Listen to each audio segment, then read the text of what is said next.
Terima kasih pemirsa Anda kembali menyaksikan program Juru Bicara. Baik, kita masih bersama dengan Bapak Usman Kansong. Pak Dirjen, ini kita lanjutkan pembahasan mengenai larangan dikeluarkan oleh pemerintah di social commerce ini. Lalu poin-poin yang sangat penting ini yang jadi garis bawah dalam Permendak nomor 31 tahun 2023 ini seperti apa saja Pak Dirjen?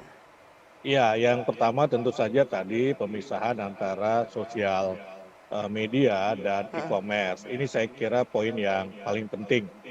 Yang paling penting yang mengharuskan nanti TikTok untuk mengeluarkan TikTok Shop-nya menjadi e-commerce yang terpisah dengan TikTok sebagai media sosial begitu. Ya. Yang kedua adalah aturan untuk sosial media apa yang boleh dilakukan dalam konteks jual beli, yakni berpromosi. Sementara kalau di e-commerce berpromosi boleh, memasang ataupun memajang barang dagangannya boleh, kemudian juga bertransaksi pun boleh. Nah, yang ketiga juga diatur soal barang-barang yang bisa dijual di e-commerce. Ya, pertama misalnya apakah eh, nilai barang itu, ya, kemudian cara masuk barang itu, apakah bisa langsung, ya, ataukah melalui prosedur kepabeanan seperti biasa begitu, karena ini kan akan mengurangi pajak kalau dia bisa masuk secara langsung tanpa melalui proses yang biasa begitu. Kan ada pajak barang impor begitu ya, ada pajak barang impor. Jadi di sini termasuk juga adalah urusan ekspor impor begitu ya.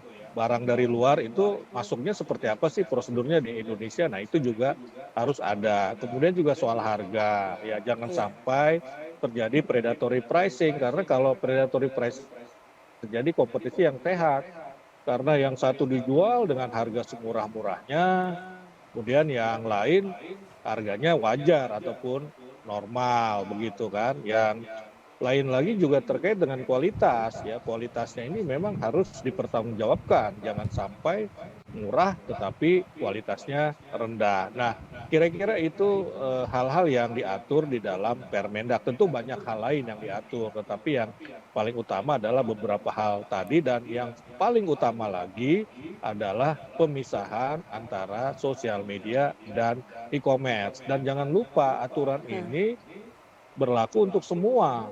Ya, jadi nanti diperiksa juga mana sosial media yang di dalamnya masih terkandung e-commerce begitu. Dia harus memisahkan juga. Jadi bukan cuma buat TikTok. Ya, jadi dalam hukum ini kan berlaku prinsip equality before the law. Jadi persamaan Ya. di muka hukum. Jadi jangan sampai juga kita berpikir bahwa oh ini untuk TikTok saja, tidak, untuk semua sosial media, untuk semua e-commerce begitu.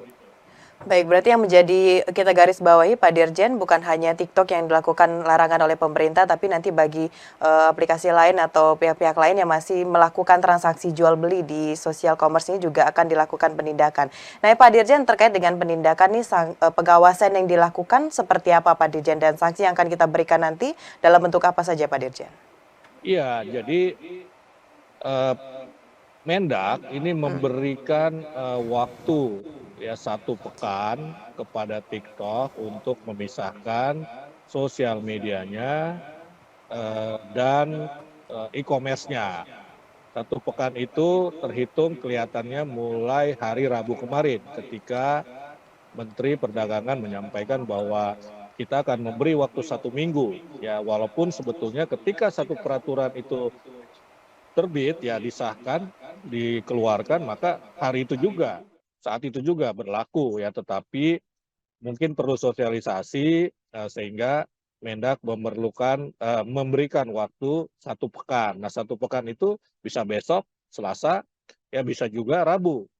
Nah, Kominfo sendiri menunggu permintaan dari Kemdak. Katakanlah TikTok tidak mau memisahkan antara media sosialnya dan e-commerce-nya. Maka Mendak bisa saja berkoordinasi melalui surat misalnya yang meminta Kominfo mengambil langkah-langkah hukum terhadap TikTok. Dan langkah hukumnya itu apa? Ya mulai kalau sesuai dengan PP nomor 71 tahun 2019 adalah mulai teguran sampai pemblokiran. Nah, tetapi yang mengawasi ini adalah peraturan Menteri Perdagangan atau yang melakukan pengawasan adalah Kementerian Perdagangan. Nanti kalau dalam waktu 1 minggu setelah diawasi, diamati, TikTok tidak juga memisahkan TikTok Shop-nya sebagai e-commerce dari media sosialnya, ya maka tentu Mendak atau Kemendak bisa berkoordinasi dengan Kominfo untuk mengambil langkah-langkah yang sesuai dengan aturan perundang-undangan, yakni PP 71 nomor 2019. Nah, nanti kalau ternyata TikTok misalnya dalam 1 atau 2 hari ini memisahkan sosial medianya dengan e-commerce-nya, maka e-commerce-nya itu, TikTok Shop-nya itu harus melakukan registrasi kepada Kominfo sesuai dengan peraturan Menkominfo nomor 5 tahun 2020. Jadi di situ aplikasi ataupun penyelenggara sistem elektronik privat harus meregistrasi. Kira-kira begitu yang sekarang ditunggu ya atau terus dipantau oleh Kominfo begitu. Baik, bagaimana langkah Kominfo untuk mendukung peraturan ini itu akan menunggu lagi dari Kementerian Perdagangan Republik Indonesia seperti Pak Dirjen sampaikan. Baik Pak Dirjen, kita akan jeda pariwara dulu, nanti kita akan sambung lagi mengenai bagaimana pemerintah mengatur sosial commerce untuk bisa meningkatkan UMKM yang ada di Indonesia. Jadi pada pemirsa tetap di program Juru Bicara.